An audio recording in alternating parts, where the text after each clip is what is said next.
suppose for you, G, it's been for your kind of team and the male team, it's been kind of a really promising year for them. So just kind of talk to us around kind of that season and just generally how that's gone. Yeah, so contrasting to the conversation previously where we're talking about the struggles of COVID and no football for a certain number of months, the first team boys actually did quite well, saying despite all that. So in the league, they played only 8 games, unfortunately, but they won all 8 games.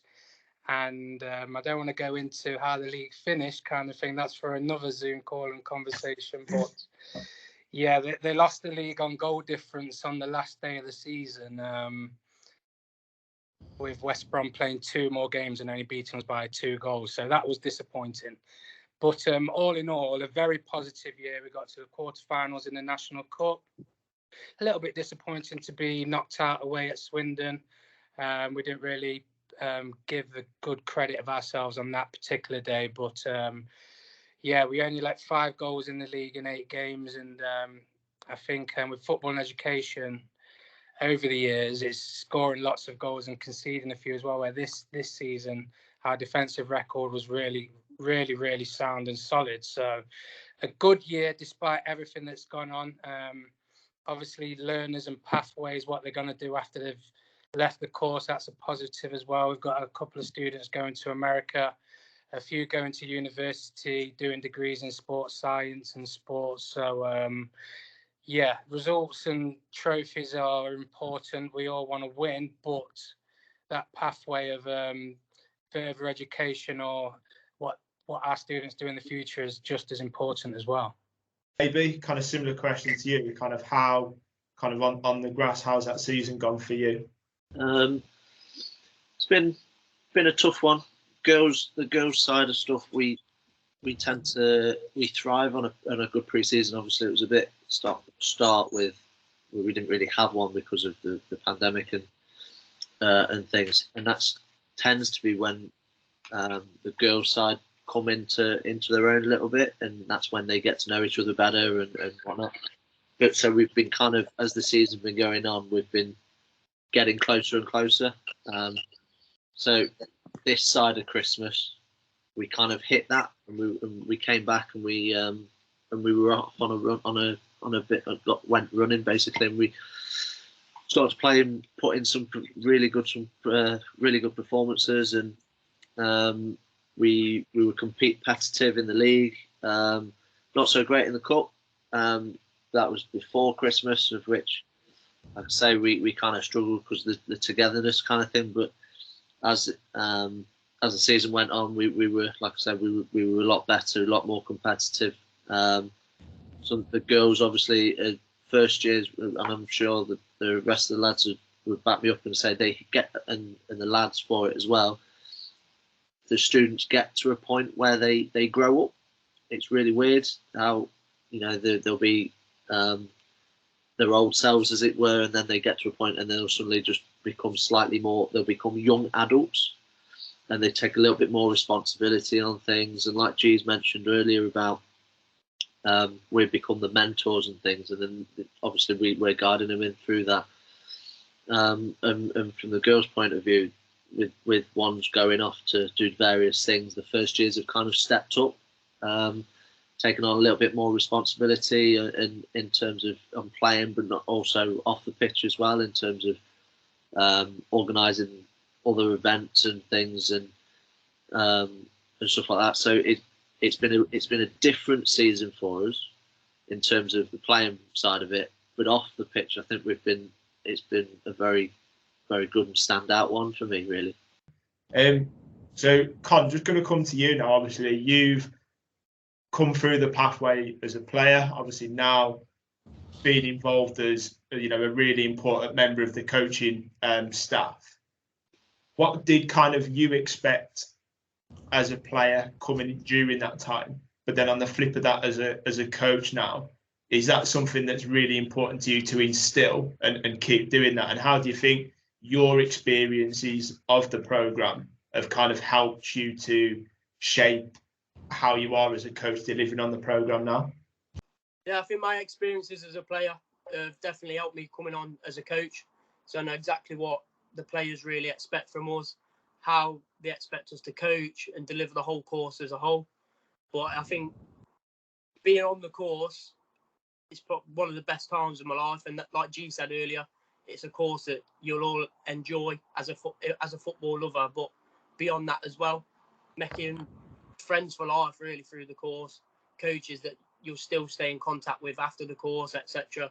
So I think having that experience of the course as a whole, not just the football, has definitely helped my understanding on how I need to deliver and how I need to coach coming back to the course.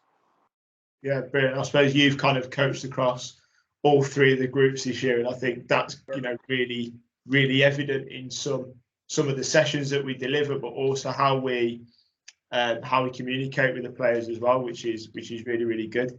And you've touched on there about kind of coming on the program and stuff like that, and being around the program. And I know JB uses like a really strong cliche with his learners around, like they never leave and that they're always welcome back. And I think from that perspective, it's always really nice that the learners do want to come back. And even to this day, we've kind of Lambert and others that have gone around him. I think you played with Lambert, didn't you, Connor, during that time?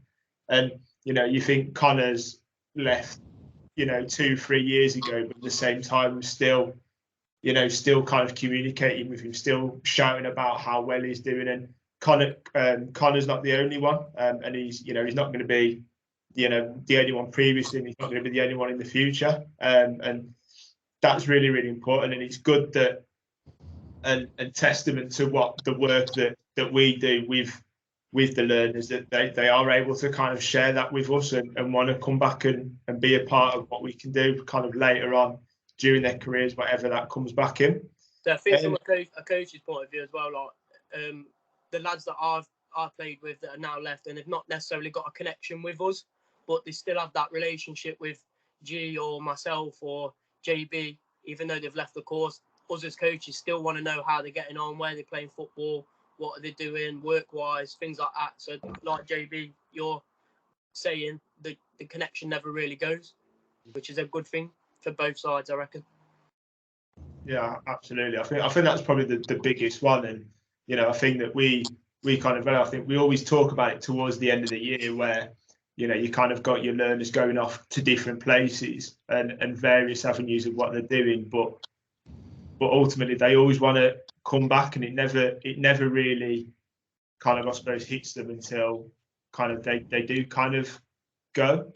And I think that's why it's really, really important. It's a testament to the good work that we do, not just on the football pitch, but with all the learners personally, that they're able to, one, share that with us, but two, still want to be involved in the program in some way, whether that be just come down and watch a game, watch a session, talk to the coaches, or come back in the various different ways and do it, and still want to shout about that.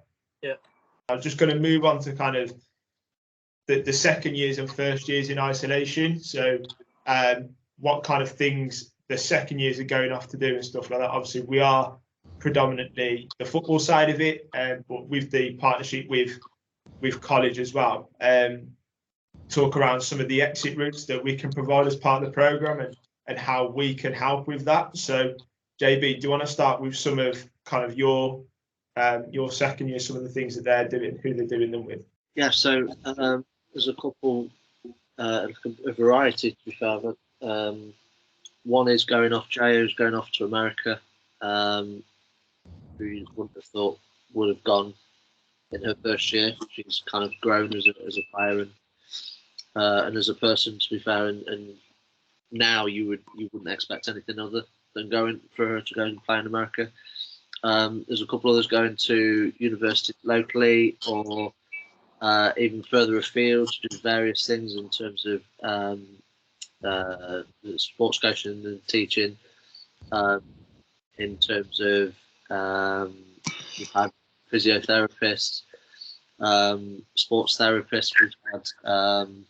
I'm just trying to think what Abby's doing. She's doing teaching for special needs and SEN. So it's a variety of things from our side. Obviously, as coaches, we've already said we try and help as much as we can from our side. Obviously, our side is football, but we try and help them achieve what they want to get at. In terms of obviously the first years, then obviously had or been involved with us for 12 months now. What can kind of they expect from the next 12 months with us? So kind of I'll push that to you. Football-wise, more of the same. But on the pitch, it's all about developing. As JB said, as you get through the course, you naturally mature and you take more responsibility for your things on the pitch, off the pitch. And that's when they start having to think about what is their exit route of the course. So the options that you've just spoke about then. But it's ideally thinking about what best suits them. So some people probably aren't suited to go into America. Some people probably don't want to go to uni or do the foundation degree or whatever it may be. But it's probably about thinking about what best suits them and thinking about towards the end of the season. Yeah, brilliant. And then JB from your first years? A lot the same, like Connor said. I have this thing about making sure that those standards are really high, so I always expect the second years to ensure them really and instill them into the first years. So they've had that this year pushed on them from the second years that have left. So I'd expect them to keep them high, and Matty will back me up on that, being with me, that that's a main thing for us, that they will push them on to the first years. We will set them, but it's not necessarily always us that holds them to accountable, sort of thing. And like Connor said, and I've said previously about, they turn into young adults, so they take more responsibility, they take more ownership. Like G said earlier, they kind of so they kind of grow and just, fight, and what Connor said, carry on with, they plan for the future kind of thing. And like I've always said, they're with us forever. So if they ever need help elsewhere, then they'll always have it from us. Yeah, 100%. And like I said, I think if you look at